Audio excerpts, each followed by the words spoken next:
The Purity Distilling Company had built a molasses tank in the North End in 1915, hastily constructed. Their main plant to turn the molasses, they actually were turning the molasses into ammunition, was in Cambridge. So they would pipe the molasses from this tank over to Cambridge, hastily constructing this in 1915 just as World War I was beginning.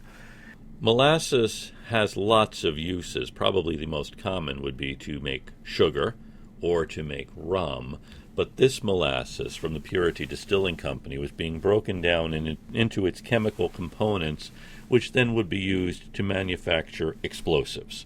And explosives were quite in demand in the 19-teens as the whole world is at war. So the Purity Distilling Company is using this particular molasses to create explosives through a chemical process about which I am not qualified to speak.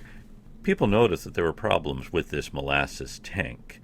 That is, the molasses was leaking, and neighbors complained. You're in a crowded neighborhood in the North End, and some neighbors enjoyed going over to the tank and scooping up the molasses that was leaking from the rivets, and they could tell it was leaking because of the brown streams running down the side, and the company responded by painting the tank brown so no one would see that it was leaking. January 15th, 1919, they have just filled the tank with warm molasses from Cuba, and that molasses interact with the cold molasses in the tank. The temperature had been very cold. January 15th, the temperature warms up, and at about noon, the tank explodes.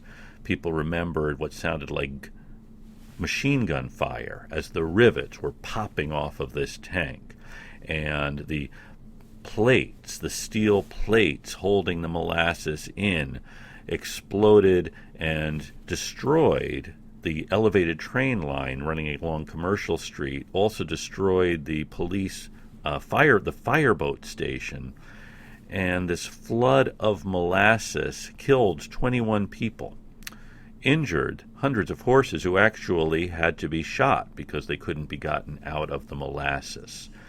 This is a disaster. Initially, the company tried to blame anarchists who had been sending letter bombs, but the real cause was fermentation in the tank and the faulty construction. There were no regulations on what could be built, and in fact, the company had built the tank saying that it wasn't really a structure that needed to be regulated or inspected. And what happens in the wake of this? Already in the North End community, there was a gas generating plant actually just across the street where you had coal being turned into gas. Who's inspecting that tank? Is it really safe to have a tank of natural gas in the middle of a densely populated neighborhood? And you can't really make the argument what could possibly happen to a tank of gas when you've just had a tank of molasses exploding and killing 21 people. So it is thanks to this destruction of the molasses tank and the mayhem it caused that Boston requires the inspection of natural gas tanks, and in fact began moving gas tanks out of the densely populated urban areas. The North End, of course, at this time was a heavily Italian neighborhood, and the Italian community did not want to have the molasses tank there. This gives them a certain political impetus to organize and to prevent the city from locating health menaces like molasses tanks or gas tanks in the heart of their neighborhood.